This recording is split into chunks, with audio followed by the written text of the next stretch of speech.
Naam, wana ukuu wa Mwafrika, DW wameposti hii kuwa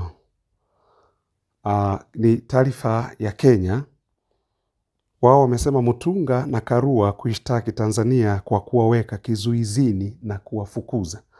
Kwa sababu taarifa yenyewe inasema jaji mkuu wa zamani wa Kenya Willy Mutunga, wakili mwandamizi Martha Karua na watu wengine 4 wamefungua kesi katika mahakama ya haki ya Afrika Mashariki EACJ dhidi ya serikali ya Tanzania, wakishutumu kwa kuwaweka kizuizini kinyume cha sheria, kukatazwa kuingia Tanzania na kufukuzwa. Martha Karua, Willy Mutunga pamoja na watu wengine 4 ambao walifukuzwa Tanzania, maana ndo madai yao hayakuwa walifukuzwa Tanzania. Kwa hiyo hawa wanaamua kuishitaki Tanzania katika mahakama hii ya haki ya East African. Tunaendelea kushuhudia mambo mbalimbali ya ajabu. Kabla sijaendelea, yani wewe unataka uje nyumbani kwangu na unakuja katika utaratibu sio ule ambao mimi ninataka wewe uje nao kwangu. Alafu baadaye ninakuambia hapana, ondoka. Let's say nyumba yangu ina fence, alafu na walinzi pale nyumbani.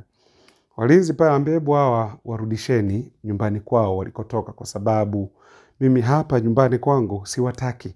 Labda wanakuja kusababisha taharuki fulani ambayo itasababisha familia yangu ikakaa vibaya. Alafu wewe uliyefukuzwa unaenda mahakamani kwenda kusema mimi nimekuja kushtaki kwa sababu yule alinifukuza nje na utaratibu ambao ungetakiwa mimi niweze kunini. Kwa hiyo ndicho kinachotokea. Yani kama wamekuja Tanzania na kwa mujibu wa taarifa kutoka Tanzania ni kuwa hawakufuata taratibu. Jamani, ndugu zangu ni wa Tanzania, hebu ninaombeni katika hili mimi mtanisamehe, kwa sababu mwisho wa siku tunategemea sisi wote ni wa Afrika ambao tunatakiwa tuwe na mahusiano mazuri baina ya mataifa yetu, kwa sababu tuna mipaka hii iliwekwa na wakoloni. Tusingefaa kupigana, tusingefaa kufanya nini. Lakini sasa inapokuja mtu kuja kwako kwenye nyumba yako, alafu akaanza kuja kwa utaratibu ambao sio utaratibu mzuri, ungekuwa ni wewe unafanya nini? Au ungefanyaje?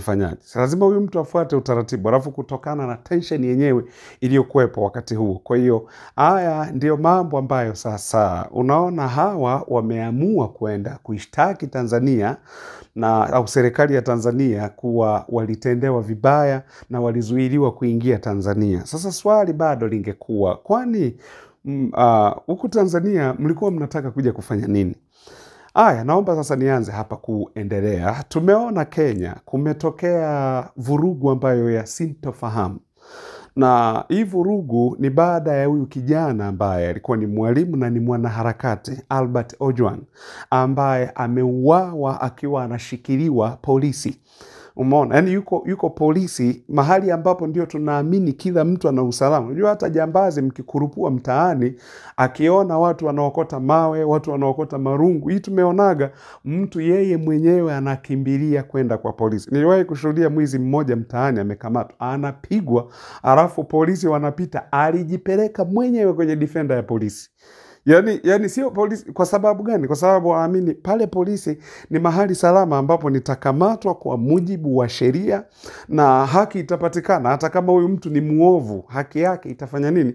Itapatikana. Lakini kumbuka, huyu Albert Ojwang ameweza kuuawa katika kituo cha polisi, ambapo polisi wenyewe walikuja wakasema kuwa alijipigiza ukutani. Lakini baada ya kumpeleka hospitalini kumfanyia vipimo, ikaonekana huyu bwana alipigwa sana na majeraha kabla ya kufa kifo chake, alafu alinyongwa. Ndio mmeona askari polisi au jeshi la polisi, msemaji wa polisi wa Kenya amekuja anasema mtusamee kwa taarifa ambazo zilitoka katika kitengo cha jeshi la polisi, taarifa ambazo zilikuwa sizo sahihi, kusema eti alijipigiza ukutani, alipigiza kichwa ukutani. Kwa sababu mtu amepiga kichwa ukutani, akipelekwa kwenye vipimo itaonekana tu, ndugu yangu. Sasa mnadanganyaje wakati kuna postmortem anaweza akafanyiwa ikaamua na ikawa hivyo.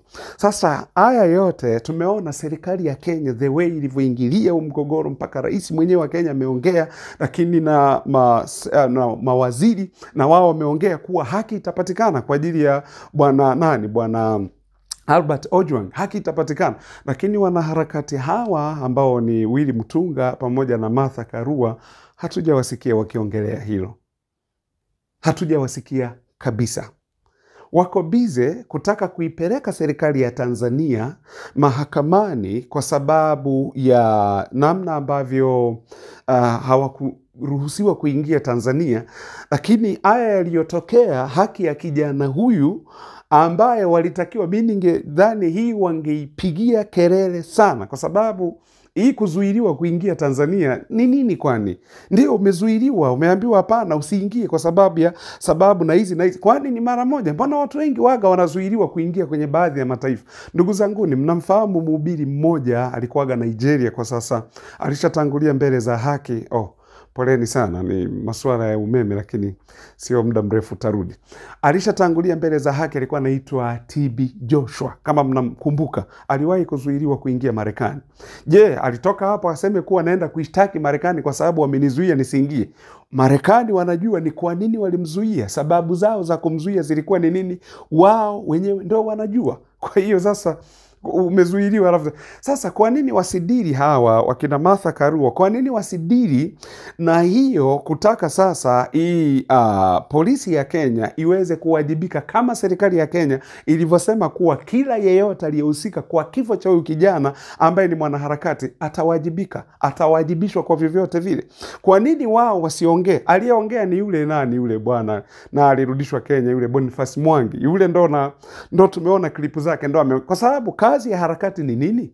Ndio hiyo sasa. Kwa sababu hata huyu kijana naye alipouawa alitoa maoni yake kuhusiana na DIG wa Kenya kuwa anaingiza zaidi ya milioni 100 kwenye akaunti yake kila mwezi kutokana na rushwa mbalimbali anazopelekewa na hawa watendakazi walioko chini yake. Na huyu bwana baada ya kutoa yale maoni kwenye social media, ikabidi afuatwe aliko huko Nyanza. Ni umbali wa kilomita 400 kutokea Nairobi mpaka Nyanza. Wakaenda wakamchukua, wakamleta detention huko center polisi ambayo ni Nairobi. Wamemfikisha pale, kifo kimemkuta hapo ndani. Lakini kwenda kumfanyia vipimo, inaaminika kuwa ni alipigwa, mwishowe akanyongwa. Yani mtu anyamazishwe kwa sababu ya kitu alichokiposti kwenye mtandao wa kijamii alichokiongea. Kama taarifa ni za uongo, simuachane nazo. Kwa nini muendelee kumfuatafuata huyu mtu? Kwa sababu tu umepewa mamlaka. Kama ni kiongozi, lazima wakusema watasema na wakuongea lazima wataongea. Hatujaona hayo wakina Martha Karua pamoja na Willy Mutunga wakiwa wanalisimamia ili kusema kuwa tutashitaki nani. Sasa swali linakuja, hawa wanafanya kazi kwa maslahi ya nani? Ndilo swali hapo la kujiuliza. Kama sio maslahi ya watu wa mataifa ya magharibi, ni wanafanya kazi kwa maslahi ya mataifa ya nani? Ni nani anayewafadhili hawa wanaharakati wa hivi ambao wananyamazia vitendo ambavyo vinafanyika, vitendo vibaya ambavyo mpaka tu serikali yenyewe ya Kenya imeamua iingilie kati hilo swala na kusema kuwa yeyote aliyehusika tutahakikisha ili jambo haki imepatikana, sio tu kwa familia ya Ojwang lakini kwa Wakenya pia. Maana Wakenya waliandamana mtaani. Hujawasikia hawa wanaharakati wakiwa wanasema kuwa ili tutalipeleka kwenye mahakama gani sijui nini na nini. Hujawasikia. Wapo kimya tu, wamekauka, wako kimya kabisa. Nilikuwa naongea juzi kuhusiana na maandamano yanayotokea Los Angeles, California, ambayo Donald Trump pale amepeleka, kwanza alipeleka hawa Nation Guard, walinzi wa kitaifa wa askari kama 2,000 hivi. Alafu tena akapeleka na wanajeshi kama 700. Na hapo ni hivyo. Yani hii inatokana na sera ya uhamiaji, kwa sababu alipoingia Donald Trump alisema wahamiaji haramu tunawarudisha kwao. Na Kenya pia ina wahamiaji ambao walikuwa wanatakiwa kurudishwa Kenya, watu 1208. Mbona wakina Martha Karua na wakina Willy Wambua sijui nani, mbona hawakuongea hilo? Mbona Mbona wasiseme tunataka tumfungulie kesi Donald Trump kwa sababu ni haki ya hawa watu na ni Wakenya wenzetu hawa, kwa sababu mataifa mengi, hata Tanzania, ukienda Botswana, ukienda Rwanda, ukienda Burundi, ukienda sijui Ufaransa, yani wale wahamiaji Afrika Kusini, Zimbabwe, wote Donald Trump sera yake ilikuwa ni moja, ni kuwarudisha kwao. Na wahamiaji hawa sasa naongelea wa Kenya ambao ni watu 1208 ambao walikuwa hawana vibali vya kuishi kule. Na haya maandamano yametokana na hizo sera za Donald Trump za uhamiaji haramu. Na mwisho wa siku kutokana na hiyo wameandamana, Donald Trump anawapelekea askari, wanapigwa na mambo kadha wa kadha. Vipi, mbona hawajaandamana? Mbona hawa wanaharakati hawajaenda kufungua kesi mahakamani? Kwa ndio maana tunajiuliza, hawa wanatumika na nani? Wanatumika na nani hawa watu? Ndugu zanguni, tukisema harakati, hebu tufanye harakati za kumkomboa Mwafrika. Tusifanye harakati za kusababisha vurugu na machafuko Afrika. Mtu yeyote anataka kusababisha vurugu na machafuko Afrika, huyo tumkatae. Na hata akijitambulisha mwanaharakati tumkatae, tuseme hapana, wewe sio mwanaharakati. Wewe ni mfanya vurugu. Harakati hizo mngezipeleka kwenye masuala ya uchumi. Pelekeni kwenye masuala ya kuwahimiza watu walime kilimo cha kisasa ili tuvune. Ndio tungeona hizo ni harakati nzuri. Lakini haya yote yanatokea ni kwa sababu kuna watu huwa wanatumika na mataifa ya magharibi kwa ajili ya kuleta fujo kwenye mataifa ya Afrika ili wao wapate ni nini cha kuongea, kwa sababu vurugu za Afrika ndio kula kwa watu wa magharibi. Asanteni sana.